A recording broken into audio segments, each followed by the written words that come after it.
So yeah, welcome to Starship Simulator, which is a test demo as you can clearly see. So this will be linked in the description below if you want to go ahead and screw with it for yourself. Yeah, this is a bit outside of my usual boundaries of road lights and things like that. So yeah, this is basically a game where you get to explore a scientifically accurate Milky Way, according to the Steam page. So yeah, and you also get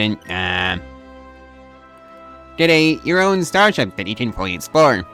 Bridge, standing, and navigation, let's go with that. Well, anybody else reminded of a Enterprise class from Star Trek? Yeah, I think it's Star Trek. And yeah, there's a warning for flashing lights. So that's gonna be fun for players with that sort of issues. Welcome to the Magellan-class scanning and navigation training module. My name is Ava. I'm the UN Space Fleet's AI voice assistant. In this module, we will review the correct procedure for identifying targets of interest, and then navigating the ship to the desired location. To begin, proceed to the ship's bridge. I have placed some waypoints on your HUD to help you find your way.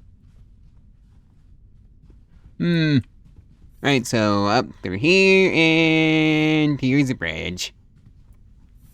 Yeah, shift to sprint. This is the ship's nerve center, where you have command and control over any ship system. Right now we're interested in the sensors, so make your way over to that console and take a seat. Okay, which one? It's this one.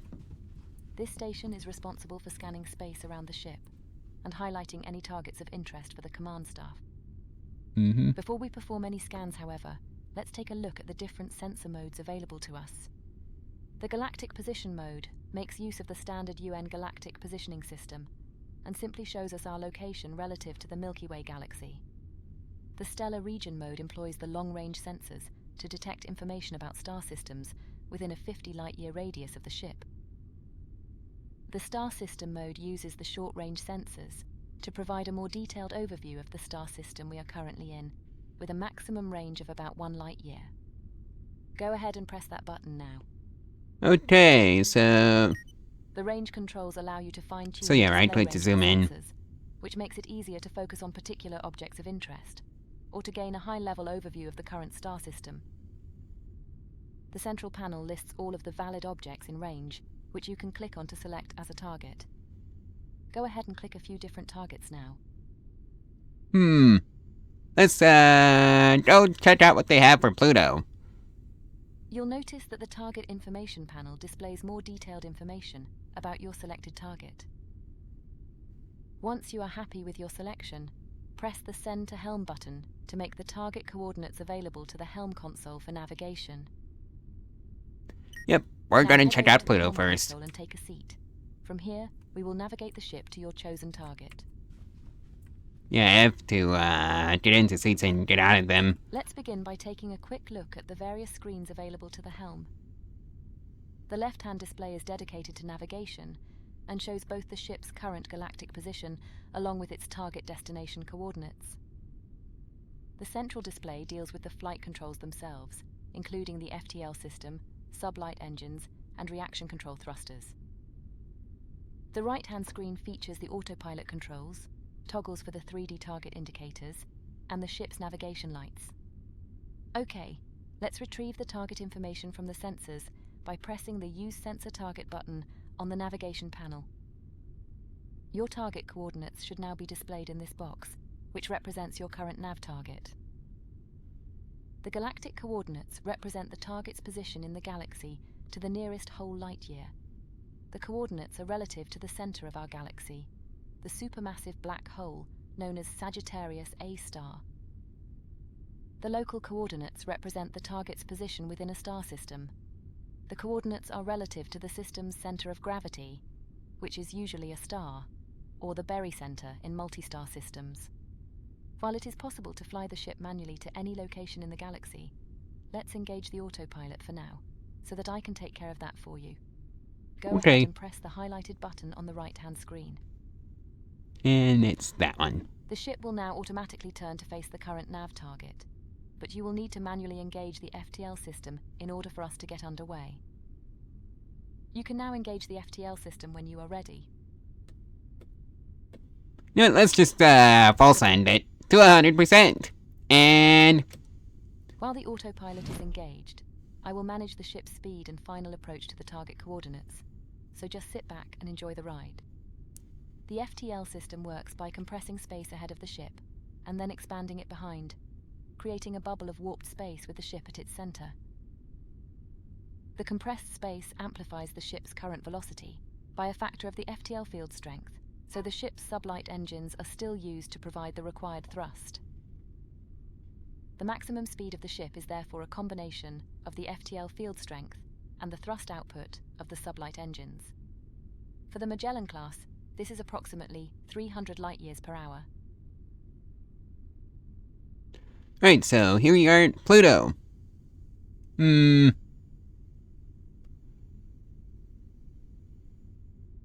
Yep, this is Pluto. Okay, it looks like we have arrived at the target coordinates. Now that we've seen what the ship can do over a relatively short distance, let's pick a target that's much further away. Head on over to the sensors console again and take a seat. Right, so it's this one right here. Long-range sensors. Go ahead and press the Stellar Region button to view our local stellar. As before, you can use the display range buttons to increase or reduce the number of displayed objects, depending on your needs. If you click between a few of the objects in range, you'll notice that none of them have any detailed information yet. This is because a sensor scan is required. Let's take a closer look at our nearest neighbor. Click on Alpha Centauri and then click the Scan Target button. You'll notice that the Target Information panel now gives us a high-level overview of the targeted system, including important data points, such as the extent of the habitable zone. This information can be used to determine if a star system is worth closer inspection. For example, if a planet exists in the habitable zone, you'll need to use the short-range sensors from within the system itself to determine if that planet can truly support life. Select one of the planets in the system that you'd like to take a closer look at, and then press Center Helm as we did before. Right, so, let's go put, in the middle of the terrestrial planet. And Center Helm. Now return to the Helm console and take a seat once again. Press the Use Sensor Target button again on the navigation panel to set our new nav. Now engage the autopilot again to orient the ship to the new target coordinates. And now, engage the FTL system so we can get underway. Question. If we're in real space, throughout our FTL method, wouldn't we just slam right into Pluto? Oh dear. Let's just, full send it. Interplanetary, but we're now leaving the Sol system behind and entering interstellar Yep, space. I don't think we are accounting for that. It's a vast and mysterious place, where even light takes over 4 years to reach our nearest stellar neighbor. Thanks to recent breakthroughs in FTL technology, however, we can now make that same journey in around 1 minute. Even so, at our maximum speed of 300 light-years per hour, it will still take over 2 full weeks to fly from one side of the galaxy to the other. That's a distance in excess of 100,000 light-years. Our galaxy contains hundreds of billions of star systems that are waiting to be explored, in addition to countless other stellar phenomena that we don't even have names for yet. This ship and her crew are tasked with exploring distant new worlds, seeking out new life in all of its diversity, and making peaceful first contact with any intelligent species that are encountered along the way. The galaxy can also be a dangerous and unforgiving place, so as we tread cautiously into the unknown, we should remain mindful of any potential dangers lurking in the dark. We're not far from our destination now, so sit back and enjoy the view while I handle the final approach. Right, so... I'm pretty sure the FTL system is now two-year drive or something like that. Something along those lines. Right, so I think we've arrived at the system, but we're still moving. And that's a gas giant, terrestrial planet, gas store, And here we go, with 1 million kilometers left.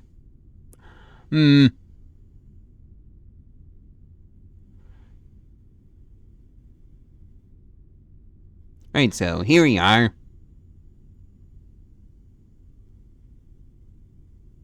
And I think I've arrived. Okay, here we are.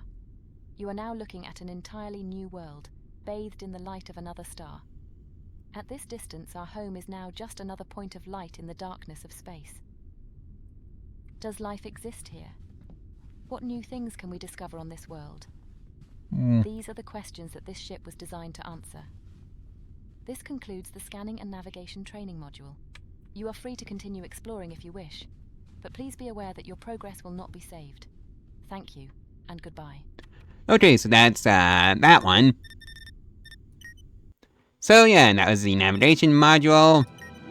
I do hope the ship is armed, you know, just in case we run into hostiles. So yeah,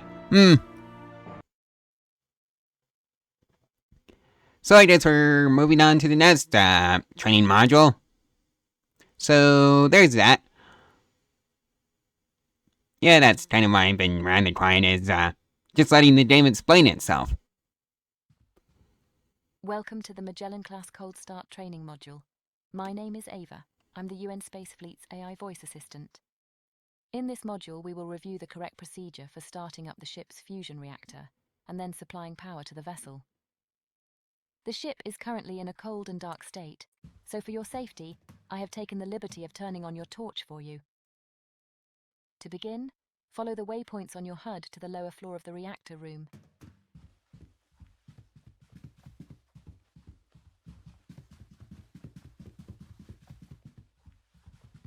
Right, so it's somewhere over here. And down these stairs.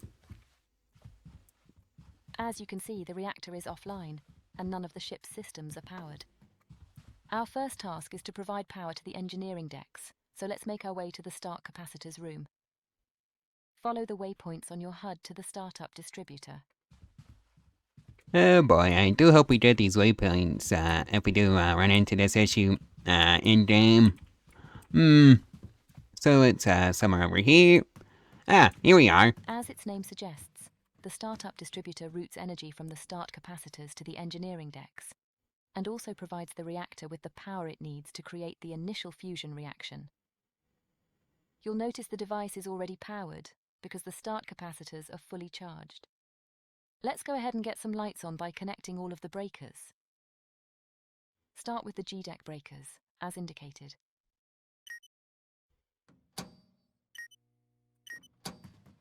Okay, didn't mean to do that. F-deck breakers.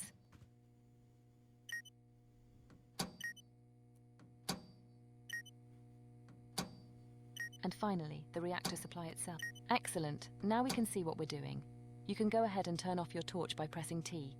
Okay. The reactor controls should now be online, so let's walk back to the reactor. So it's this way. This console displays the reactor's vital information and provides you with full control over the reactor and its subsystems. On the left-hand side, we have the coolant section, which shows the liquid helium coolant flow and the condition of the magnetic field coils. On the right-hand side, we have the electrical section, which shows the reactor's main electrical bus, along with its input and output feeds. In the center, we have the reactor's main display, where we can control the fusion reaction itself. As you can see from all of these alarms, it would be impossible to initiate a stable fusion reaction under the current conditions, so let's fix that. The first thing we need to do is supply power to the reactor's internal bus, so go ahead and switch. Great! Now that the reactor has power, we can activate the vacuum pump to start purging the confinement chamber. The chamber pressure should now be dropping. To sustain a fusion reaction, we need an internal pressure of less than 10 nanopascals. While we wait for the confinement chamber to reach its target pressure, let's take care of the reactor's fuel and coolant supplies. Exit the reactor room via the door behind you, and follow the waypoints on your HUD to the... These storage tanks hold all of the cryogenic fluids that are used to both fuel and cool the reactor. All 4 tanks are currently empty, so our first task is to begin the filling process. Let's start with the helium coolant. Head behind the storage tanks to access the helium cryocooler. The cryocoolers use a process called magnetic refrigeration to convert gas into a cryogenic fluid, before pumping it into the connected storage tank. Start up the helium cryocooler now. Excellent. Now, if you turn around, you'll find the helium refill valve located on the back wall. These valves control the flow of gases harvested by the ship's gas collection hardware, which is located on the underside of the forward hull. Go ahead and open the helium supply valve now to begin. If you turn around again and inspect the display screen connected to the helium tank, you should be able to confirm that the tank is now filling with fluid. We now need to perform the same sequence of events for the other 3 tanks. Head over to the helium-3 cryocooler next.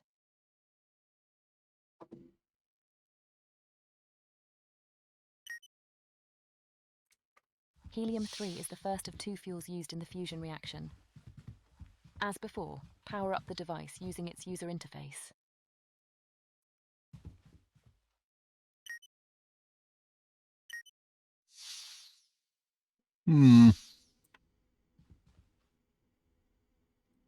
Right, so let's see now.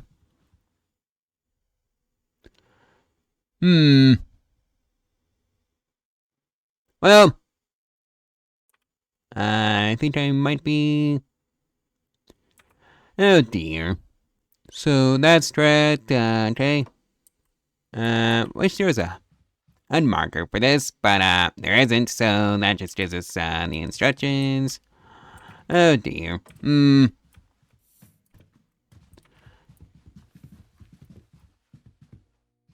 So, what device?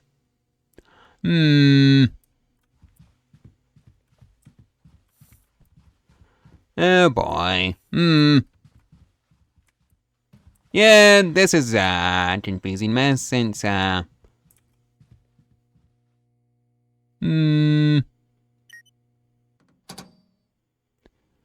Right, so let's see now. Oh dear. I think I might have done something wrong here. Yeah. Luckily it's just a training module, right? Right?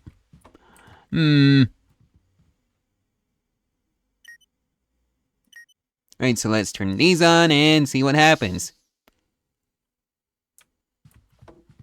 Oh dear. Yeah, I probably just flunked at this.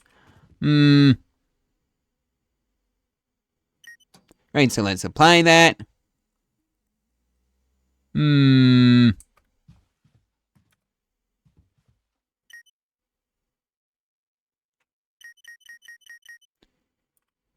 Okay, let's see. Now, what am I doing wrong here?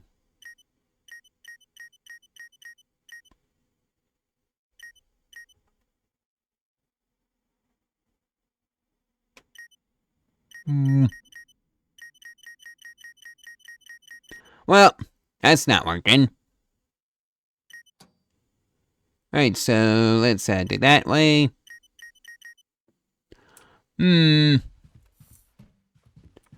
Well, this is a good indication of where the game is headed if I'm confused. Right, so let's connect you. Because you're the spare. Now, where do I need to go? Cryogenic storage, maybe? Yeah, I think it's cryogenic storage time. Right, so let's connect you, connect you.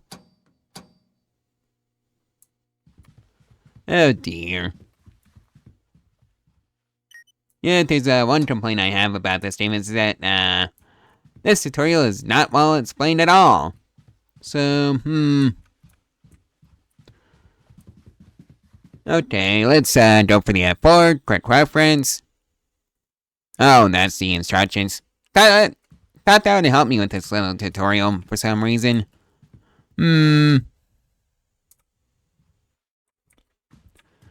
Maybe not there.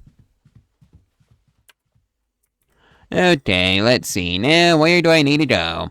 Well, I'm officially lost, so, let's poke you. Didn't on the spares, because, why not? Oh dear. You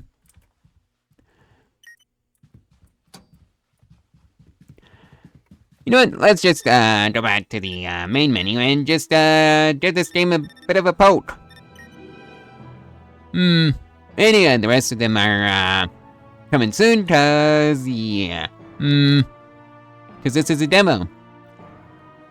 Let's just do it in flight ready because I don't want to deal with that mess.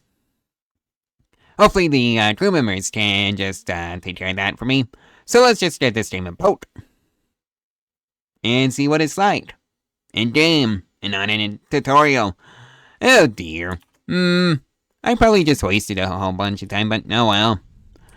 At least I learned something. So let's see now. Bridge, nope, okay, so that's probably not where I need to go. Over here. Here's a bridge. So let's just yoink the chair. Like so. And let's see now. Go on. Okay, increase it by 50 years.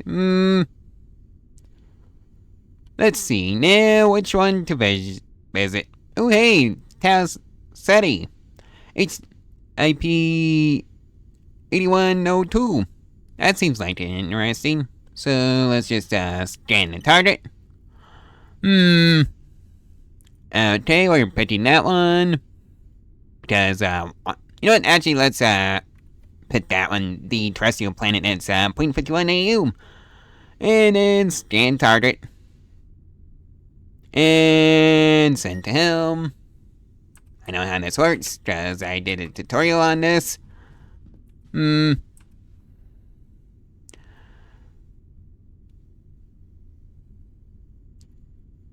sensor target, and gauge autopilot, and yeah. Just sit back and relax.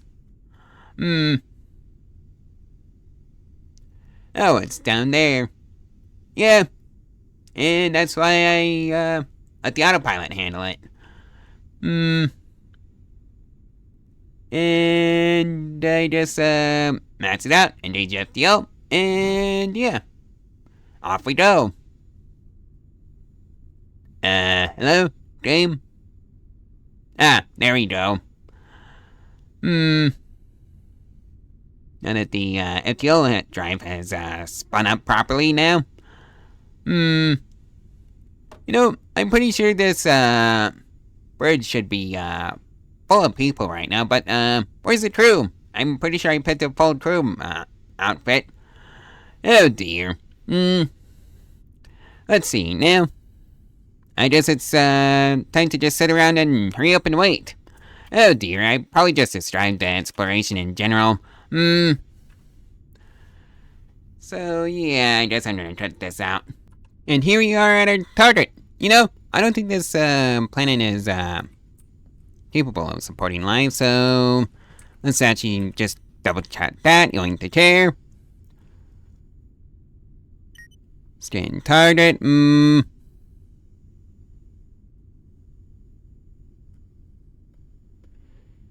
Scan target, no. Oh, I can actually put that up. Well, that's on the floor now, and not my problem. Oh, work in progress because it's a demo. Work in progress, again. You know, the fact that there's a red alert, mode in this, probably, indicates that there will be combat. Hopefully, maybe. Oh well, it is what it is right now since, yeah. Anyways, that was Starship Simulator. If you want to go ahead and screw around with this game for yourself, well, links in the description below. And if you want to support this, channel, financially, there's a link to my Ko-Fi below because, yeah, I'm not making money off of those ads that, you're watching right now, so that's an issue. So, also, subscribe if you want to see more of this kind of content from me, and I will see you in the next one tomorrow, so stay tuned for that one. Bye! And this is going to be the thumbnail screenshot. Now it's bye for real.